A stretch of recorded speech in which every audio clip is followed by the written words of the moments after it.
(9월 15일) 새벽 설교 방송입니다. 오늘의 말씀은 창세기 45장 1절부터 15절입니다.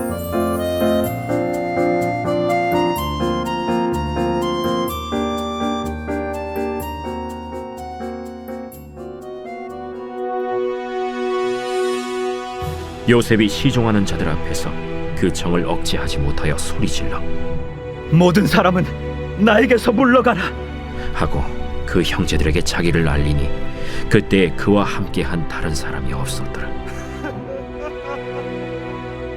요셉이 큰 소리로 우니 애굽 사람에게 들리며 바로의 궁중에 들리더라. 요셉이 그 형들에게 이르되 나는 요셉이라. 내 아버지께서 아직 살아계시니이까? 형들이 그 앞에서 놀라서 대답하지 못하더라. 요셉이 형들에게 이르되 내게로 가까이 오소서.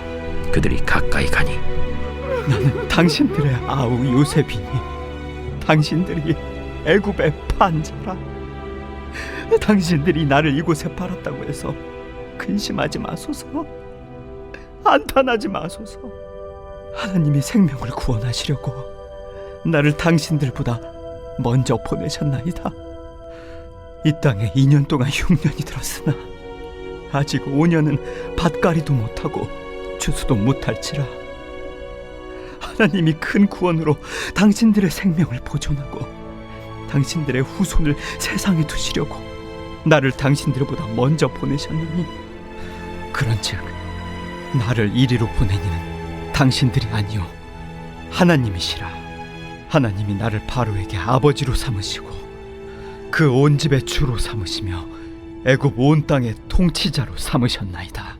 당신들은 속히 아버지께로 올라가서 아뢰기를, 아버지의 아들 요셉의 말에 하나님이 나를 애굽 전국의 주로 세우셨으니 지체 말고 내게로 내려오사 아버지의 아들들과 아버지의 손자들과 아버지의 양과 소와 모든 소유가 고센 땅에 머물며 나와 가깝게 하소서.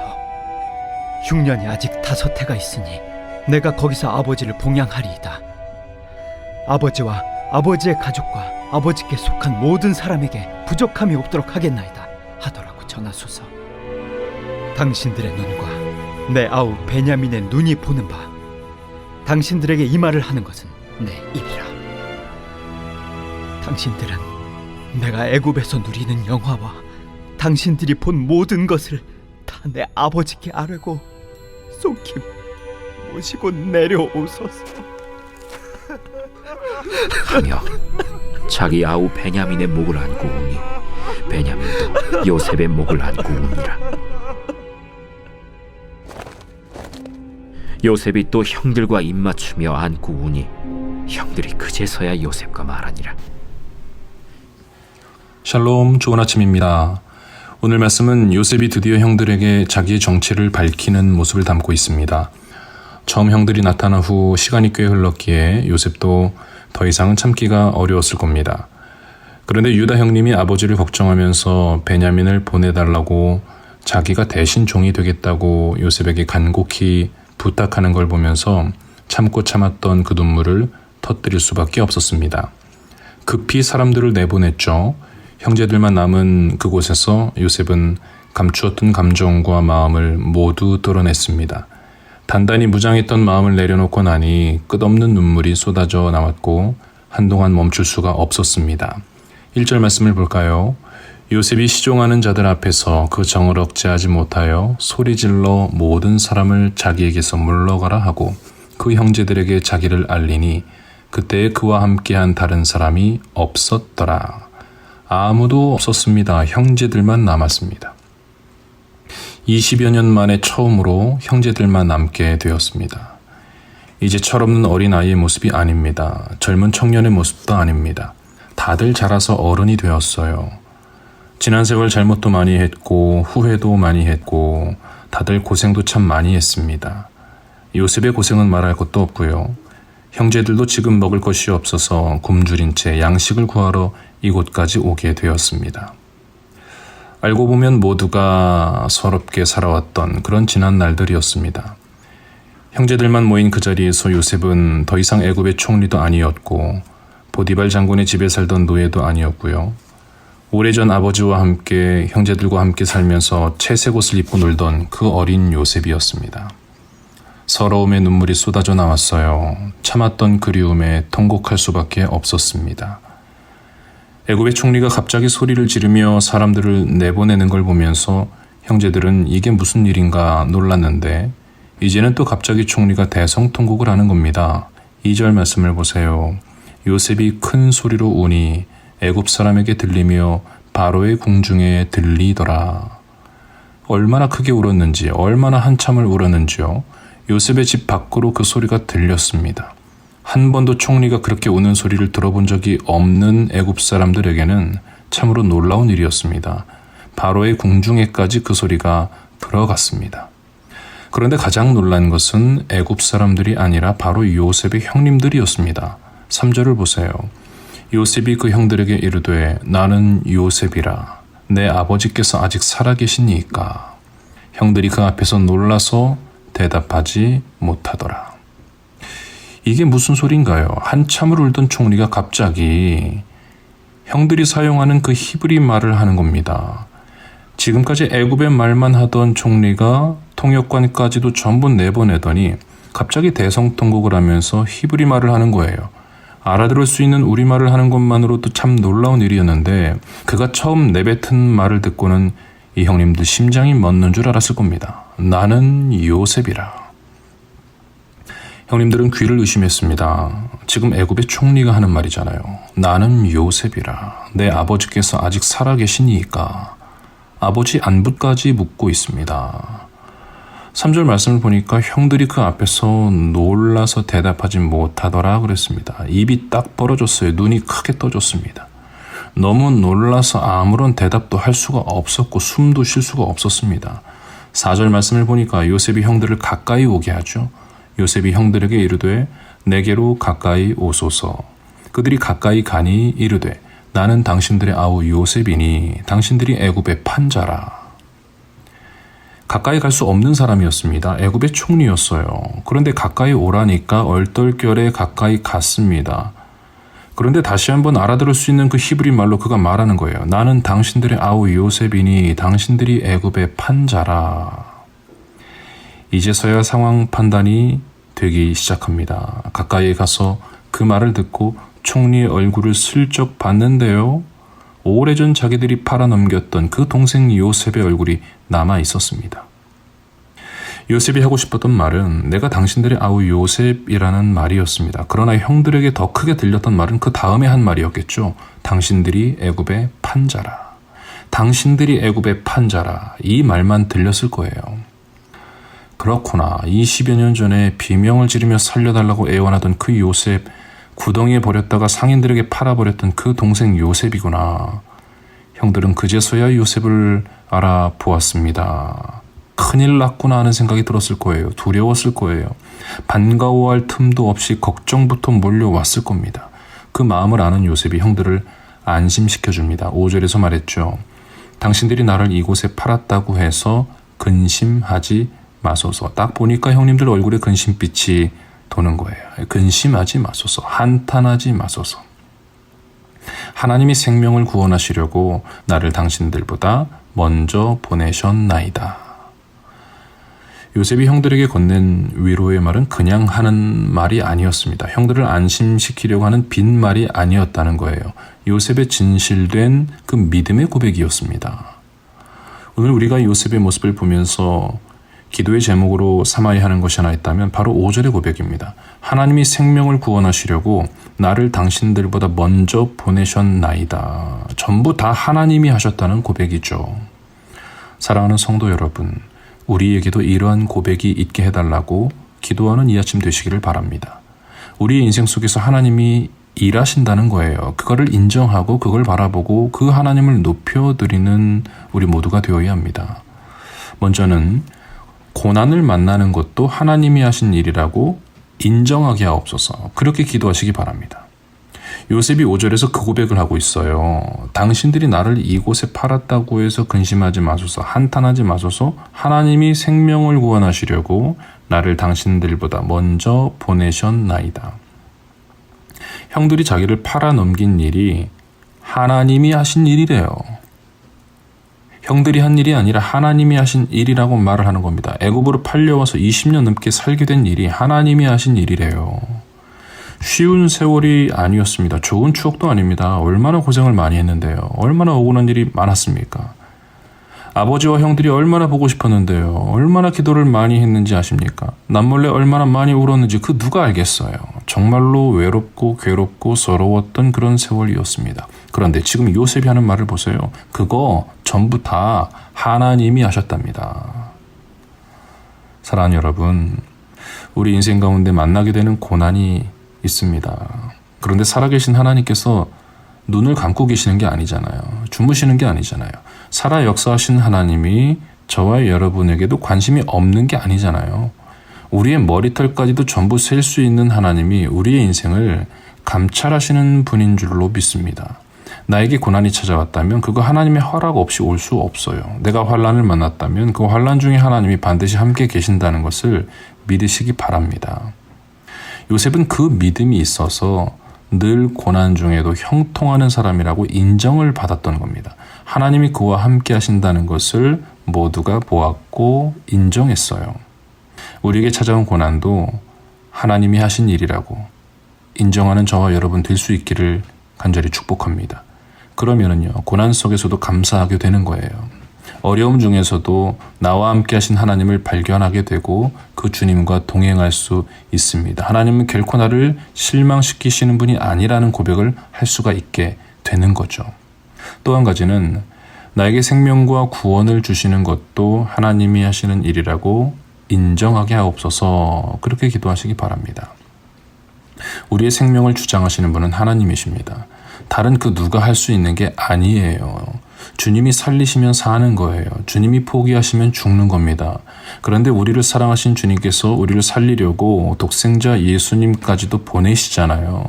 십자가에서 나의 죄를 없애려고 못 박혀 죽으십니다. 그 생명의 역사, 구원의 역사, 하나님이 하시는 일이라는 거죠.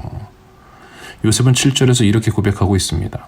하나님이 큰 구원으로 당신들의 생명을 보존하고 당신들의 후손을 세상에 두시려고 나를 당신들보다 먼저 보내셨나니. 하나님이 하신 일이라는 거예요. 하나님이 우리 모두를 살리려고, 생명을 구원하시려고 요셉을 보내셨다, 그렇게 고백하고 있습니다. 8절을 보세요. 그런즉 나를 이리로 보낸 이는 당신들이 아니요 하나님이시라. 우리를 구원하시려고 하나님이 보내신 거다. 하나님이 하신 일이라고 힘주어 말합니다. 당신들의 후손까지도 구원하시려는 하나님의 계획이 있다라고 말을 해요. 여러분, 우리에게 이러한 믿음이 있기를 바랍니다. 나에게 고난이 찾아오고 이해할 수 없는 세월이 나에게 있더라도 생명을 구원하시는 그 하나님의 역사라는 것을 인정하는 우리가 되기를 원합니다. 그러한 믿음이 있으면 환난 중에도 소망을 갖게 되는 거예요. 고난 중에도 소망을 잃지 않게 됩니다. 예수님의 십자가 고난이 우리에게 생명 주시는 하나님의 일이었습니다. 제자들이 그거를 인정하지 않고 그걸 잊어버리니까 부활의 소망을 놓치게 되잖아요. 미래의 소망을 바라보지 못하고 절망하게 됩니다. 그러나 구원과 생명을 위해 하나님이 하시는 일이라는 믿음을 가진 후에는 달라졌어요. 순교하면서도 소망을 잃지 않습니다. 스데반 집사가 돌에 맞아 죽으면서도 천국의 소망을 가지고 담대할 수가 있었죠.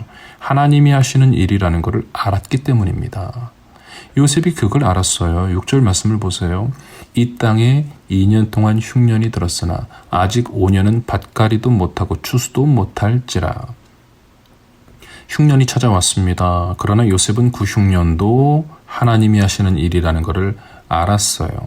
하나님은 생명의 구원을 위해 이미 풍년도 주셨고 요셉에게 알게 하셨고 흉년까지도 준비하게 하셨습니다. 요셉은 알았어요. 5년 후면 그 흉년이 끝난다는 거예요.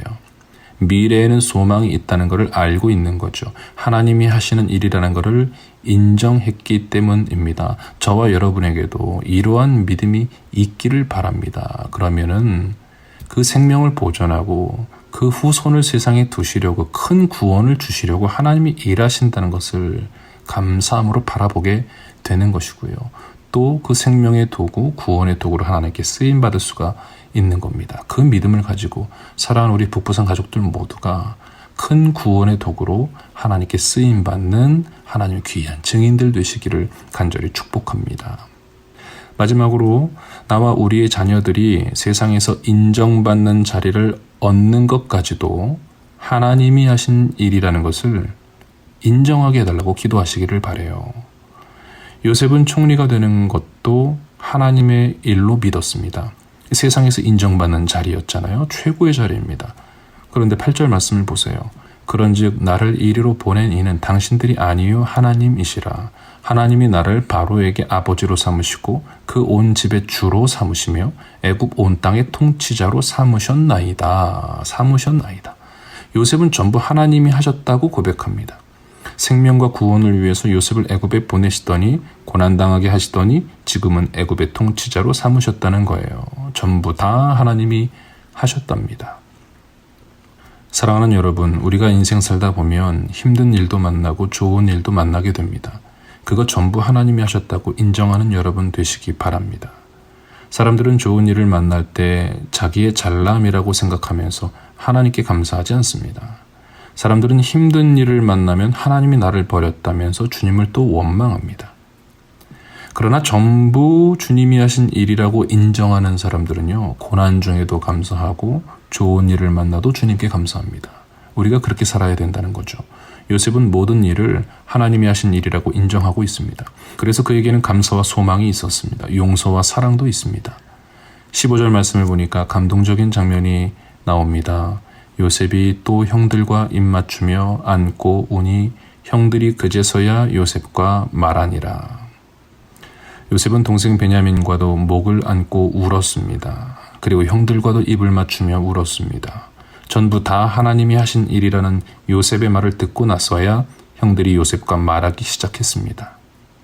하나님이 하신 일이라는 것을 믿는 사람은요, 억울함도 잊어버려요. 상처도 사라집니다. 미움도 용서로 바뀌게 되고요. 사랑과 감사와 소망으로 살게 됩니다. 하루하루가 즐겁고 설레는 복된 날이 되는 것입니다. 오늘 하루도 주님께서 우리 삶 가운데 역사하실 텐데요. 사랑하는 우리 성도들께서도 순간마다 믿음의 눈으로 주님의 역사를 바라보고 감사와 기쁨으로 승리하는 그런 주님의 성도들 되시기를 간절히 축복합니다. 기도하겠습니다. 하나님 아버지, 우리 인생 중에 고난이 있고 기쁨도 있고 억울함도 있고 또 즐거움도 있습니다. 전부 다 하나님이 하시는 일이라는 것을 인정하는 믿음이 우리에게 있기를 원합니다. 믿음을 주시고 그 믿음으로 주님의 역사를 바라보면서 날마다 감사와 소망으로 살게 하여 주옵소서. 사랑과 용서로 살게 하여 주옵소서. 생명과 구원을 얻게 하여 주시옵소서. 오늘 하루 행하실 주님의 일을 기대하며 거룩하신 예수님의 이름으로 기도드립니다. 아멘.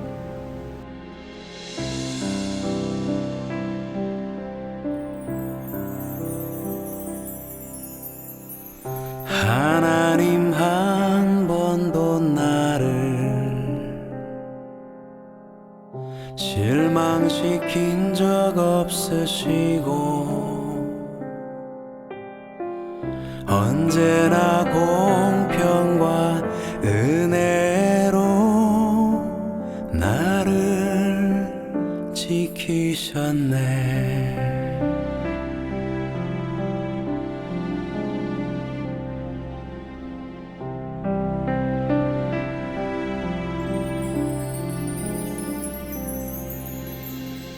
지나온 모든 세월들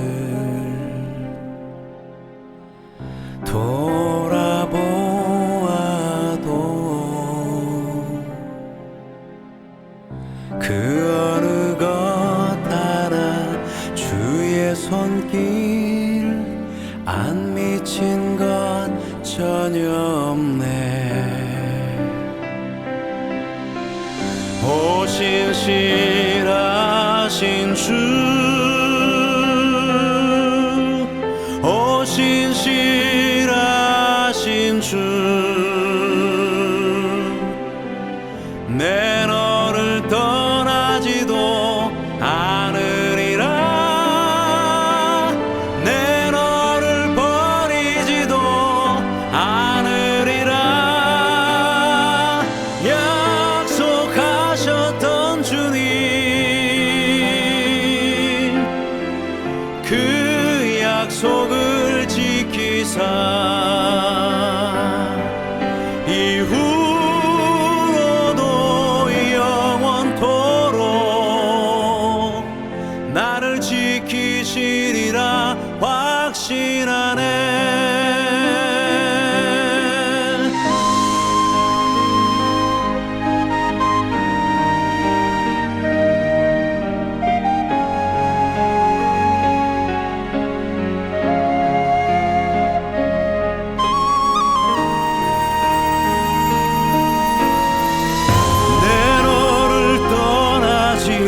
시대